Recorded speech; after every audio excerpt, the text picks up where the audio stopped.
સમગ્ર રાષ્ટ્રમાં દેશના ઘડવૈયા અને લડવૈયાઓને યાદ કરીને તેમને લાખ લાખ વંદન કરવા તેમજ માતૃભૂમિ પ્રત્યેનું ઋણ અદા કરવાના હેતુથી સરકાર દ્વારા મારી માટી મારો દેશ નામે અભિયાન ચલાવવામાં આવ્યું હતું.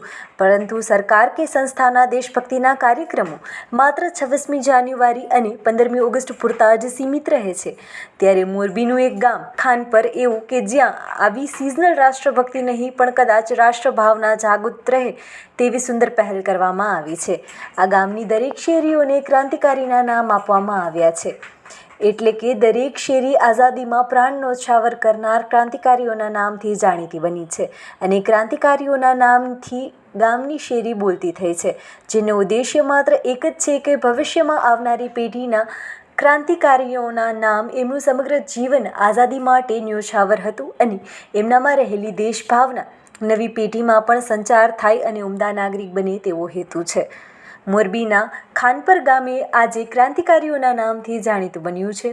આ બોર્ડ જોઈને તરત જ મનોમન જ આ ક્રાંતિવીરોને શત વંદન થઈ જાય છે. સરકાર ક્રાંતિવીરોના સન્માનમાં તેમના ઋણ ચૂકવવા માટે અનેક પ્રકલ્પો હાથ ધરે છે. ત્યારે ખાનપર ગામમાં થોડા સમય પહેલાં જ યુવાનો અને ગ્રામજનોએ એકજૂથ બનીને શેરીએ શેરીએ ક્રાંતિવીરોના નામના બોર્ડ લગાવ્યા છે. યુવાનોએ ગામની દરેક શેરીએ ક્રાંતિવીરોના નામે બોલતી કરી દીધી છે. ગામની દરેક શેરીઓને ક્રમાંકે શહીદ ભગતસિંહ, ચંદ્રશેખર આઝાદ, સરદાર પટેલ માર્ગ, સ્વામી દયાનંદ માર્ગ, સ્વામી વિવેકાનંદ માર્ગ અને સુભાષચંદ્ર બોઝ માર્ગ નામ આપવામાં આવ્યા છે.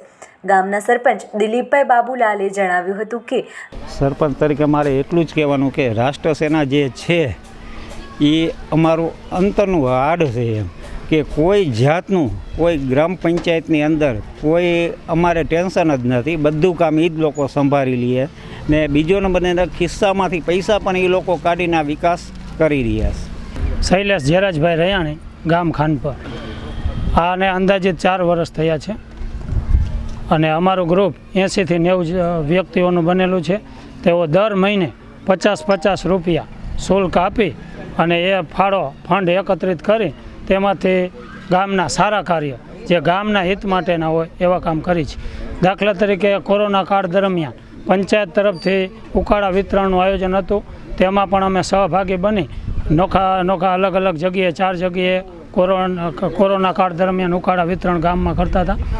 ત્યાર પછી ઉનાળામાં અમારા સ્વ ખર્ચે રાષ્ટ્રસેના ગ્રુપના ખર્ચે પાણીના કુંડા પક્ષીઓ માટે 100થી 150 જેટલા ગામમાં પાણીના કુંડા અને ચકલા ઘર સિમેન્ટના જેમાં ફોગાઈ ન જાય. જો પૂઠાનું બનાવી ઘર તો એ તૂટી જતું હોય છે આ સિમેન્ટના, જેથી કરીને 5-10 વર્ષ સુધી એનું આયુષ્ય પણ રહે.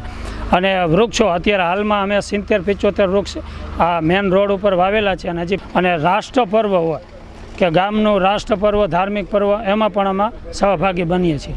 એ એક ક્રાંતિકારી વિચાર માટે ગામના તમામ વ્યક્તિઓને ખબર હોવી જોઈએ કે આ મહાપુરુષો અને ક્રાંતિકારીઓ દેશ માટે થઈ ગયા છે.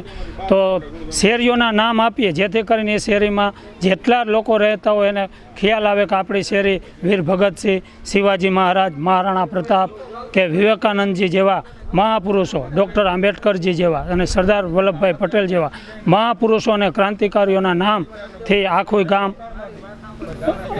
વાકેફ રહે, ખબર રહે.